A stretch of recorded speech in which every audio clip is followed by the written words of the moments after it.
మీకు ఇది చెప్తే నమ్మరు గాని 534 రోజుల తర్వాత నేను కాఫీ తాగాను. అది కూడా సాదా సీదా కాఫీ కాదు, ఎగ్ కాఫీ తాగాను తెలుసా. అసలు ఈ 534 రోజులు ఎందుకు తాగలేదరా సామి అని అడిగితే, నేను లాస్ట్ ఇయర్ 2025లో ఒక విచిత్రమైన రెజల్యూషన్ పెట్టుకున్నా. అది మనసుకు నచ్చింది, వదిలేద్దామని. నాకు కాఫీ అంటే పెచ్చగా ఇష్టం అనమాట.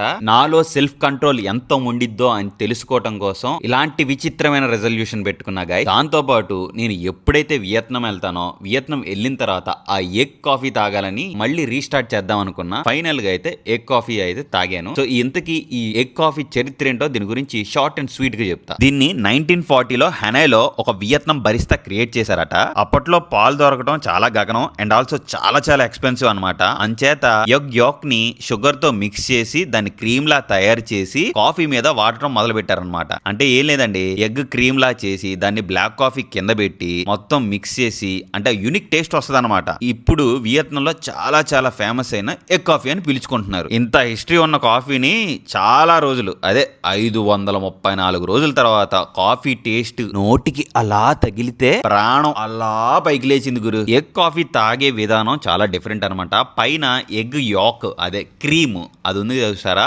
అది తాగిన తర్వాత అంటే స్పూన్ తో 2 చెంచాలు నోట్లో వేసుకున్న తర్వాత కింద ఉన్న బ్లాక్ కాఫీ తాగితే చాలా బాగుంటది. ఫస్ట్ లో నేను అనుకునేవాడిని ఈ ఎగ్ కాఫీ తాగితే ఎంత రోతగా ఉండిద్దో అని, కానీ అలా ఏం లేదు, చాలా బాగుంది.